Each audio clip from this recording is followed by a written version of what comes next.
जी, हमारा question number 4 है about encoding schemes.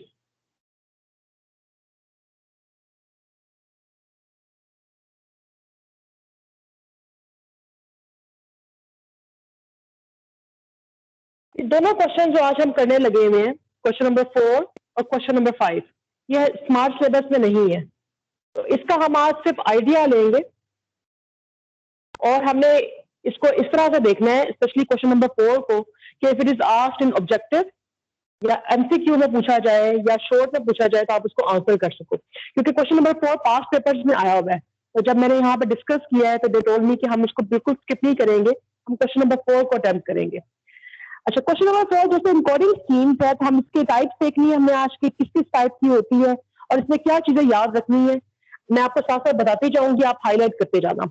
तो ये पेज नंबर है हमारा 154, पेज 154 से हम इनकोडिंग स्कीम को स्टार्ट करें। चलिए जी स्टार्ट करते हैं। सबसे पहले तो एनकोडिंग कहते हैं किसे, एनकोडिंग क्या चीज है?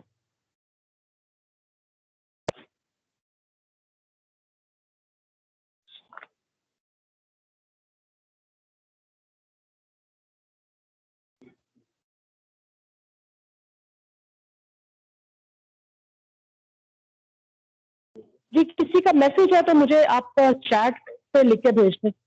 एनकोडिंग हम कह रहे हैं किसी डेटा को इनकोड करने को, किसी ऐसी फॉर्म में चेंज करने को जिसमें हम इसको ट्रांसलेट करवा सके। अब ये ट्रांसलेट वर्ड मैं क्या यूज कर रही हूँ, मैंने इससे पहले आपको मिसाल दी थी कि जब मैं आपसे आवाज से अपनी आवाज में बात कर रही हूँ या मेरी साउंड क्रिएट हो रही है, तो बेसिकली मेरे पास एनालॉग सिग्नल्स क्रिएट हो रहे हैं। अब इस फॉर्म में ये डेटा ट्रांसमिट करना आसान नहीं है, डेटा इसको ट्रांसमिट नहीं किया जा सकता। क्यों ट्रांसमिट नहीं कर सकते? क्योंकि कंप्यूटर इस डेटा को अंडरस्टैंड नहीं कर सकता। जब कंप्यूटर को ये समझ नहीं आएगा तो कंप्यूटर इसको ट्रांसमिट कैसे करेगा? कंप्यूटर को बात समझ में आनी है डिजिटल, यानी कि 0 और 1 की। इस फॉर्म में चेंज करने के लिए हमने लास्ट क्वेश्चन में भी देखा था कि हमने इस सिग्नल को डिजिटल सिग्नल में चेंज कर दिया था, जहां पे हमने 0 और 1 की लैंग्वेज में सिग्नल को क्रिएट करवा दिया।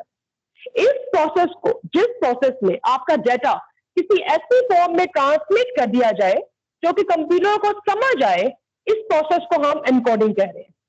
डेटा को इस फॉर्म में ट्रांसफर करना जिस फॉर्म में कंप्यूटर इसको समझ सकता है, कंप्यूटर इसको ट्रांसमिट कर सके या कम्युनिकेट कर सके, या इसके जरिए से हम एक कंप्यूटर से दूसरे कंप्यूटर तक राब्ता कर सके, इस सारे प्रोसेस को एनकोडिंग कहा जाता है।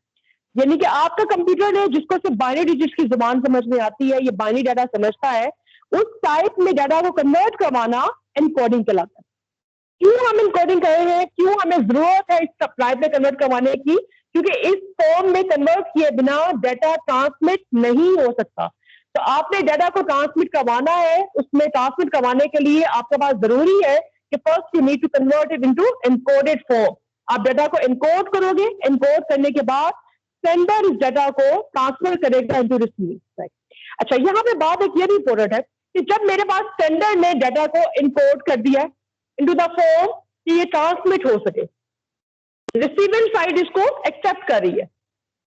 रिसीवर के पास भी सेम रूल्स का इस्तेमाल होना चाहिए जो सेंडर ने यूज किए हैं। अगर ये रूल्स या स्टैंडर्ड सेम नहीं होंगे तब रिसीवर इसको ट्रांसमिट डाटा को समझ नहीं सकता।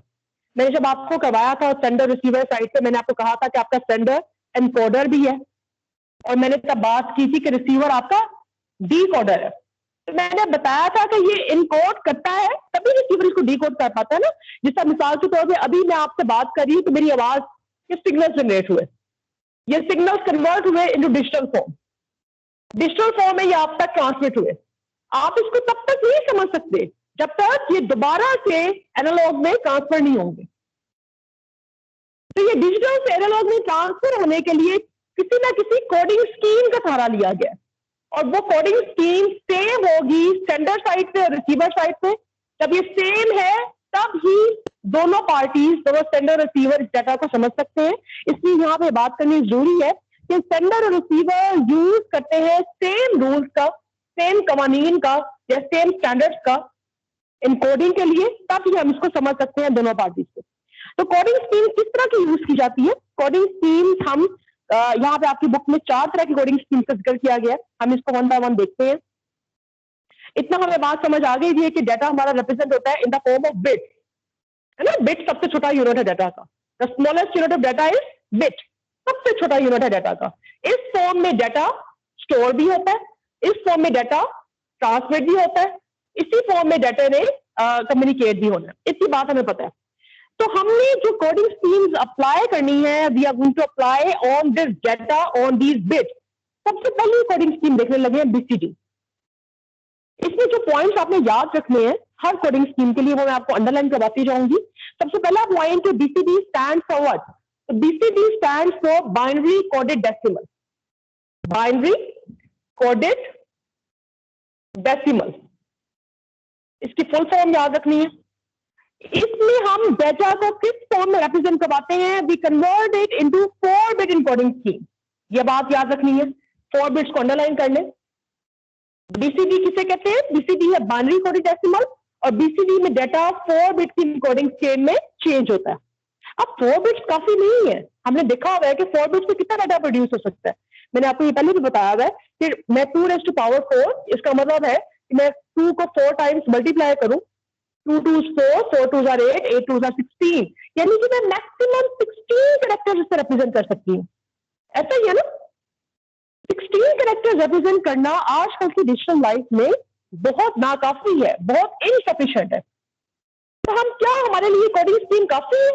मॉडर्न लैंग्वेज, मॉडर्न कंप्यूटर्स में बीसीडी नंबर्स का इस्तेमाल नहीं किया जाता। क्यों नहीं किया जाता? क्योंकि ये इनसफिशिएंट है, ये काफी नहीं है। आपके पास 4 बिट्स को बाद में रिप्लेस कर दिया गया था 6 बिट्स के जरिए से। 6 बिट के जरिए से again this is not quite efficient. हमारे नंबर ऑफ कैरेक्टर्स जितने रिप्रेजेंट नहीं होते हैं। 6 बिट्स का मतलब है कि कितनी दफा मल्टीप्लाई कर लेंगे? 2 दफा और मल्टीप्लाई कर लेंगे। तो यहाँ पे 16 था, 16 multiply by 2 32, 13 2 multiply by 2 64। 64 characters भी कन्वर्ट करना या रिप्रेजेंट करवाना बीसीडी से काफी नहीं है। इसीलिए बीसीडी नंबर्स या ये फॉर्म यूज नहीं होती इन मॉडर्न कंप्यूटर। ये क्वाइट ऑब्सोलीट हो चुकी हुई है, ये मॉडर्न कंप्यूटर्स में इसका इस्तेमाल नहीं किया जाता। तो आपने बीसीडी से क्या बातें याद रखनी है? Number 1, BCD stands for what, इसको अंडरलाइन कर लें, बाइनरी कोडेड डेसिमल। नंबर 2, आपने याद रखना है कि ये 4 बिट इनकोडिंग स्कीम है।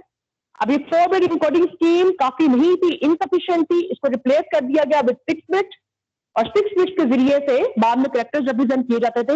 ये बुक में नहीं लिखा हुआ, ये मेंशन कर ले कि 4 बिट्स से 16 कैरेक्टर्स होते थे रिप्रेजेंट, और 6 बिट्स से 32 कैरेक्टर रिप्रेजेंट होते थे। ये लिख लीजिए, 4 बिट्स से 16 कैरेक्टर्स और 6 बिट्स से 64 कैरेक्टर्स रिप्रेजेंट करता था ये।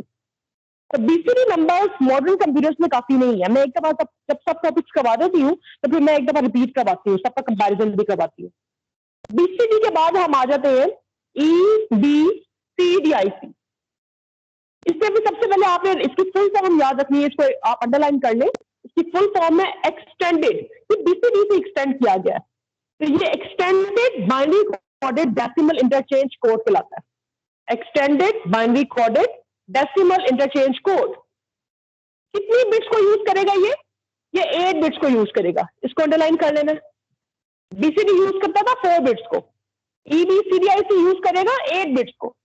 तो 8 बिट्स को यूज करते हुए ये कितने कैरेक्टर्स को रिप्रेजेंट करवा सकता है? 256 डिफरेंट कैरेक्टर्स। हमने जब बीसीडी देखा था तो हमने कहा था बीसीडी हमारे पास पहले 4 बिट्स को लिया था, उसमें 4 बिट्स के साथ उसने 16 कैरेक्टर्स रिप्रेजेंट करवाए थे। बाद में हमने 4 बिट्स को 6 बिट्स पे ले आए और 6 बिट्स में 64 कैरेक्टर रिप्रेजेंट करवाए थे। ऐसा ही है ना? तो यहाँ पे हमारे पास 8 बिट्स यूज हो रही है। ऑफ कोर्स बीसीडी से ज्यादा है, नंबर ऑफ कैरेक्टर्स जो रिप्रेजेंट करवाएंगी वो होगी 256।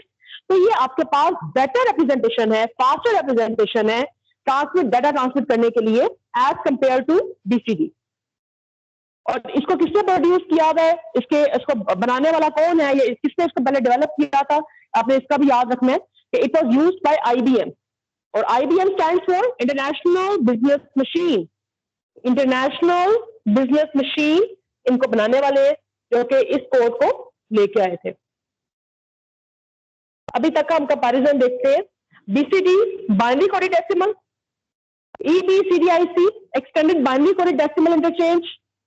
बीसीडी ने 4 बिट्स यूज की, बाद में 6 बिट्स पे ले आया, EBCDIC ने 8 बिट्स का इस्तेमाल किया, BCD ने 4 बिट्स से 16 कैरेक्टर्स को रिप्रेजेंट करवाया और 6 बिट्स से 64 कैरेक्टर्स को रिप्रेजेंट करवाया, और EBCDIC ने 8 बिट्स से 256 कैरेक्टर्स को रिप्रेजेंट करवाया। और EBCDIC बनाने वाला कौन है, यूज करने वाला कौन है, IBM, international business machine. Next coding scheme जो कि काफी हद तक बहुत अर्से तक पॉपुलर भी रही है, वो कोडिंग स्कीम है ASCII की। ASCII कहते हैं American standard code for information interchange. American standard code for information interchange.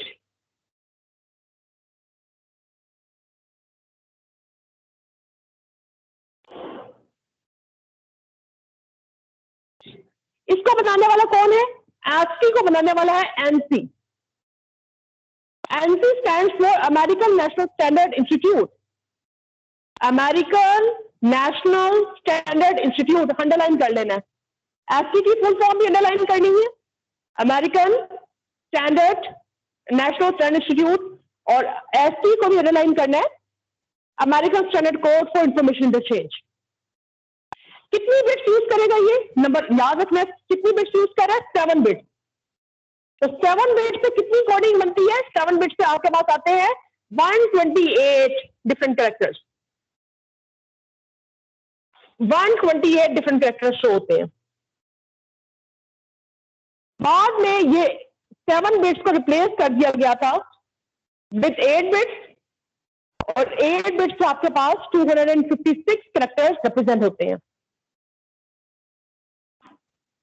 अभी तक हमने जो देखा है, अभी तक हमने 3 कोडिंग स्कीम्स को देख लिया है, BCD binary coded decimal, EBCDIC extended binary coded decimal interchange, ASCII American standard code for information interchange. Last one है यूनिकोड। यूनिकोड हम कहते हैं यूनिवर्सल कोड को। यूनिकोड है हमारा यूनिवर्सल कोड। ये 16 बिट कोड जनरेट करता है, 16 बिट कोड। और 16 बिट से हमारे पास कितने कॉम्बिनेशंस बनते हैं, हमारे पास कॉम्बिनेशंस बनते हैं 65536 डिफरेंट कैरेक्टर्स, यानी कि इतनी ह्यूज नंबर स्कीम है ये। 65536 डिफरेंट कैरेक्टर्स और सिंबल आप बाइनरी नंबर्स की फॉर्म में यूनिकोड से रिप्रेजेंट करवा सकते हो।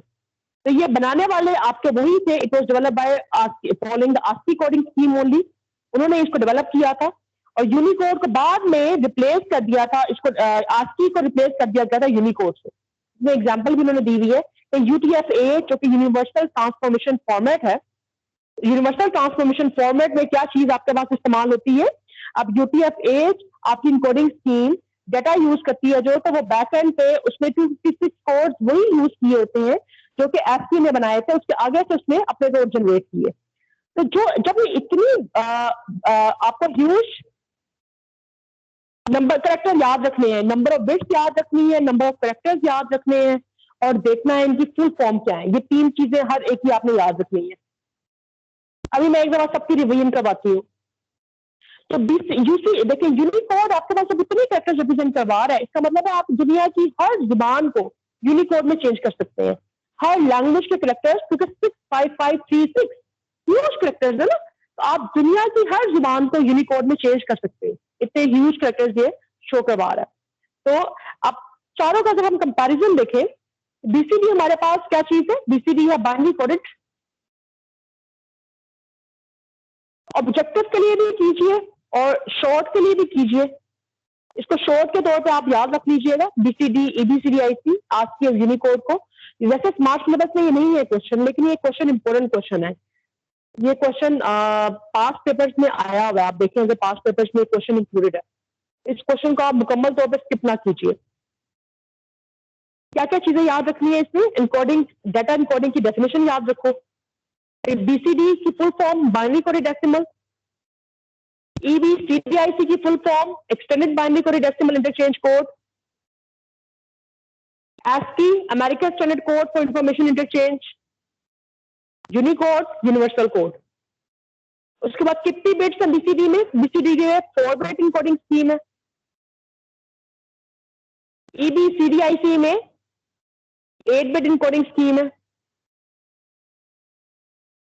ASCII में 7 बिट इनकोडिंग स्कीम है और यूनिकोड में 16 बिट इनकोडिंग स्कीम है।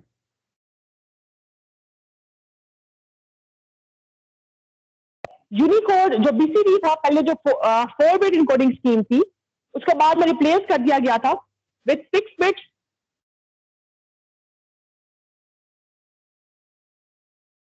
EBCDIC में आपके पास 8 बिट्स ही थी। ASCII में 7 बिट्स को बाद में रिप्लेस कर दिया गया था विद 8 बिट्स और यूनिकोड में आपके पास 16 बिट्स की थी। BCD में जब हम 4 बिट्स यूज करते थे तो ये 16 कैरेक्टर्स को शो करता है और जब हमने इसमें 6 बिट्स का इस्तेमाल किया तो ये 64 कैरेक्टर्स को शो करता था। 8 बिट्स के साथ आप 256 कैरेक्टर्स शो करते हो। 7 बिट्स के साथ 128 कैरेक्टर्स का रिप्रेजेंट किया और बाद में जब 8 बिट्स का रिप्लेस किया तो अगेन 256 कैरेक्टर्स रिप्रेजेंट करता है और 16 बिट रिप्रेजेंट करता है 65536। ये मैं कैसे लेके आ रही हूँ, मैंने पहले ही बताया हुआ है कि 2 रेज़ टू पावर करके ला रहे हैं, मतलब 2 रेज़ टू पावर 4 है अगर तो 4 टाइम्स मल्टीप्लाई हो रहा है, 16 आंसर आ रहा है। 2 रेज़ टू पावर 6 का मैं देख लूं तो मैं यहाँ पे मैं मार्केट चेंज करके लिख देती हूँ, 2 दफा और 2 मल्टीप्लाई कर दो, तब आपका 2 रेज़ टू पावर 6 का आंसर आ जाएगा। 2 रेज़ टू पावर 7 करना है तो इसका मतलब है कि आप 7 टाइम्स 2 मल्टीप्लाई कर दो, उतने कैरेक्टर रिप्रेजेंट करवाएगा। ठीक है, और फिर आपने बताना है कि आपकी इनकोडिंग स्कीम, बस ये 3 बातें आपने लाजमी याद रखनी है हर इनकोडिंग स्कीम के लिए। और IBM के लिए मैंने बताया है कि इसकी full form international business machine, ये याद रखनी है आपने। ANSI की full form American national standard institute. ANSI किसने बनाया है, ANSI ने क्या बनाया है, ANSI ने ASCII कैरेक्टर्स बनाए हैं। इन चीजों का आपने याद रखना है इन क्वेश्चन नंबर 4। क्योंकि हमारे स्मार्ट सिलेबस में नहीं है इसलिए इससे ज्यादा आप मतलब आप बेशक ना तैयार करो, लेकिन इतना आपने जरूर याद रखना है इस क्वेश्चन के लिए।